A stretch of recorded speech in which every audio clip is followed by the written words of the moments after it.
तो गाइस आज हम जो मूवी एक्सप्लेन करने वाले हैं इस मूवी का नाम है द ब्रीड। ये मूवी साल 2006 में रिलीज हुई थी। मूवी स्टार्ट होते ही हमें एक कपल को दिखाया जाता है जो बोट से एक आइलैंड पर आए होते हैं। वो आदमी उस बोट को बांधने लगता है और उसकी वाइफ आइलैंड को देखने के लिए अकेले ही चली जाती है। वहाँ पर वो दूसरे लोगों को आवाज देती है मगर वहाँ पर कोई नहीं होता, तो वो वहाँ से चली जाती है। थोड़ा आगे बढ़ने के बाद उसे किसी चीज की आवाज सुनाई देती है, तो वो बहुत डर जाती है और भागने लगती है। भागकर वो एक पेड़ के पीछे जाकर रुक जाती है। तभी उसको कोई अनजान चीज घसीट कर ले जाती है और उसके पति को सिर्फ उसके चीखें ही सुनाई देती हैं। अब इसके बाद हम एक सी प्लेन को देखते हैं जिसमें दो भाई जॉन और मेट अपने कुछ दोस्तों के साथ उसी आइलैंड पर छुट्टियां बिताने के लिए जा रहे होते हैं। असल में इनके अंकल का इस आइलैंड पर एक केबिन होता है जिनकी कुछ दिन पहले डेथ हो गई थी। इसके बाद हम देखते हैं कि ये लोग वहां पहुंचकर बहुत खुश होते हैं और प्लेन को एक लकड़ी से बांधकर अपने अंकल के उस बनाए हुए केबिन में चले जाते हैं। अगले दिन इनको एक छोटा सा कुत्ते का बच्चा मिलता है जो दिखने में बहुत प्यारा होता है। ये लोग उसकी मासूमियत देखकर अपने केबिन में ले आते हैं, पर कुछ देर बाद वो कुत्ते का बच्चा अचानक से बाहर भाग जाता है।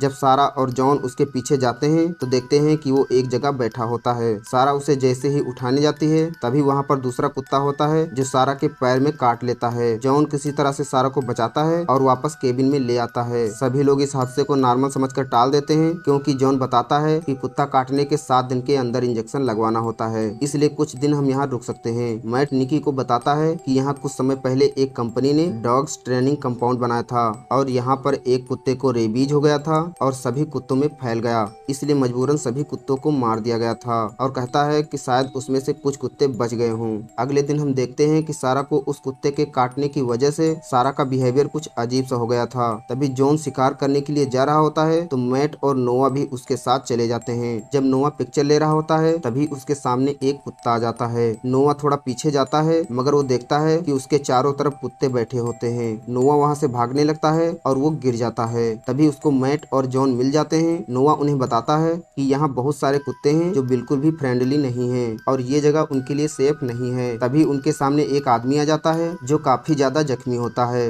ये वही आदमी है जिसे हमने मूवी की शुरुआत में देखा था। वो इन लोगों से कहता है कि जितनी जल्दी हो सके तुम लोग यहाँ से भाग जाओ। तभी कुछ कुत्ते उसके ऊपर हमला कर देते हैं और उसे जान से मार देते हैं। ये देखकर ये लोग वहाँ से भाग जाते हैं। जब ये लोग वापस अपने केबिन पहुँचते हैं तो देखते हैं कि सारा और निकी स्विमिंग करके वापस आ रही होती हैं और कुछ कुत्ते उन्हें बैठे देख रहे होते हैं। ये लोग सारा और निकी से भागने को कहते हैं और जब ये लोग भागते हैं तो कुत्ते भी इनका पीछा करने लगते हैं। ये लोग केबिन के अंदर जाने लगते हैं मगर एक कुत्ता निकी के पैर को पकड़ लेता है। ये देखकर जॉन उस कुत्ते पर तीर चलाता है मगर वो तीर जाकर निकी के पैर में लग जाता है। फिर हम देखते हैं कि मैट निकी के पैर से वो तीर निकालता है और जॉन निकी से माफी मांगने लगता है क्योंकि उसने तीर से उसको जख्मी कर दिया था। इसके बाद ये लोग वहाँ से जाने का प्लान बनाते हैं। तभी एक कुत्ता नोआ के ऊपर हमला कर देता है और घर के अंदर आ जाता है। वो कुत्ता सारा को देख रहा होता है और सारा भी उस कुत्ते को अजीब तरह से देख रही होती है। फिर कुत्ता जैसे ही सारा की तरफ बढ़ता है तभी जॉन उसको पकड़ लेता है और मैट उसे जान से मार देता है। फिर ये लोग जाने के लिए जब केबिन से बाहर निकलते हैं तो देखते हैं कि कुत्तों ने इनके प्लेन की रस्सी को काट दिया है जिससे प्लेन बहकर समंदर की तरफ जा रहा होता है। इसके बाद जॉन प्लेन को वापस लाने के लिए पानी में कूद जाता है। तभी वो देखता है कि कुछ कुत्ते उसी प्लेन पर बैठे हुए हैं और वो कुत्ते जॉन को देख लेते हैं। कुत्ते जॉन को मारने के लिए पानी में कूद जाते हैं मगर जॉन को किसी तरह से ये लोग पानी से बाहर निकाल लेते हैं और सभी लोग भागकर केबिन में आ जाते हैं। फिर ये लोग केबिन को अंदर से सील कर देते हैं। ये लोग वहाँ के गैरेज तक पहुँचने का प्लान बनाते हैं ताकि गाड़ी का यूज करके ये लोग कंपाउंड तक पहुँच सकें और अपने लिए मदद मांग सकें। तो मेट एक रस्सी के जरिए वहाँ तक पहुँचने का प्लान बनाता है मगर निकी कहती है कि वो इस काम में बहुत माहिर है और वो खुद जाने का डिसाइड करती है। निकी जब जा रही होती है तो कुत्ते भी उसका पीछा करते हैं मगर निकी गैरेज तक पहुँच जाती है और गाड़ी में बैठकर गाड़ी स्टार्ट करने की कोशिश करती है मगर गाड़ी स्टार्ट नहीं होती है। उसी समय कुत्ते भी उसकी गाड़ी पर हमला कर देते हैं मगर निकी किसी तरह से छत पर चढ़ जाती है। फिर जॉन तीर से निकी तक एक रस्सी पहुंचाता है और ये लोग निकी को अपनी तरफ खींचने लगते हैं। दूसरी तरफ कुत्ते भी निकी को मारने के लिए ऊपर उछल रहे होते हैं मगर ये लोग निकी को अपनी तरफ खींच लेते हैं। इसके बाद हम देखते हैं कि मैट जॉन के ऊपर गुस्सा कर रहा होता है क्योंकि यहाँ आने जाने का प्लान उसी का था और जब सारा को कुत्ते ने काट लिया था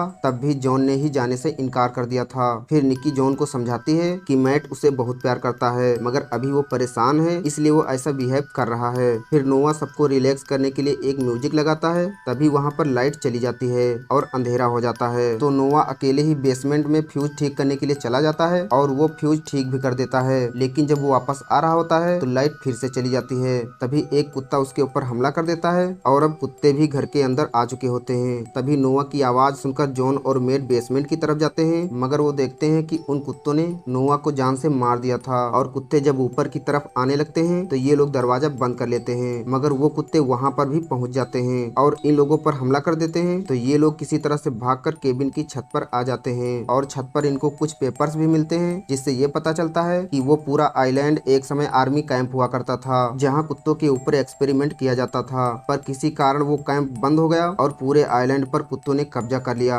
अगली सुबह फिर ये लोग कार स्टार्ट करने की कोशिश करते हैं और बड़ी मुश्किल से ये लोग कार स्टार्ट कर लेते हैं। इसके बाद ये लोग सारा और निकी को लेने केबिन में जाते हैं जहाँ पर निकी इन्हें बताती है कि सारा इनके साथ नहीं जाना चाहती। निकी की बात सुन के जॉन सारा को लेने केबिन के अंदर जाता है और जब ये दोनों बात कर रहे होते हैं तभी इनके रूम में एक कुत्ता आ जाता है। उस कुत्ते को देखकर सारा को गुस्सा आ जाता है और वहाँ से भागने के बजाय वो उस कुत्ते से लड़ने लगती है और इस लड़ाई में सारा नीचे गिर जाती है जिससे उसकी वहीं पर मौत हो जाती है। और सारा के मरने के बाद ये लोग कंपाउंड की तरफ निकल जाते हैं। कंपाउंड पहुंचने पर इनको पता चलता है कि एंटीना पावर सप्लाई से डिस्कनेक्ट है। तो जॉन पावर सप्लाई देने के लिए बाहर बने एक टावर पर चढ़ जाता है और एंटीना को पावर सप्लाई से जैसे ही कनेक्ट करता है तभी जोर से उसको बिजली का झटका लगता है और वो नीचे गिर जाता है। जॉन के नीचे गिरते ही वहाँ पर कुछ कुत्ते उसके ऊपर हमला कर देते हैं, पर तभी मैट आकर उन कुत्तों को बैट से मारने लगता है। इधर कम्युनिकेशन रूम में पावर सप्लाई आने से शॉर्ट सर्किट हो जाता है और केबिन में आग लग जाती है। इधर निकी घर से बाहर निकलने का वेट कर रही होती है मगर कुत्ते बाहर उसका ही वेट कर रहे होते हैं। निकी तुरंत एक प्लान बनाती है और वो दरवाजा खोल देती है और वो खुद आग वाले रूम के सामने जाकर खड़ी हो जाती है और अब कुत्ते भी अंदर आ चुके होते हैं। इससे पहले कि कुत्ते उसके ऊपर हमला करते निकी आग वाले रूम का दरवाजा खोल देती है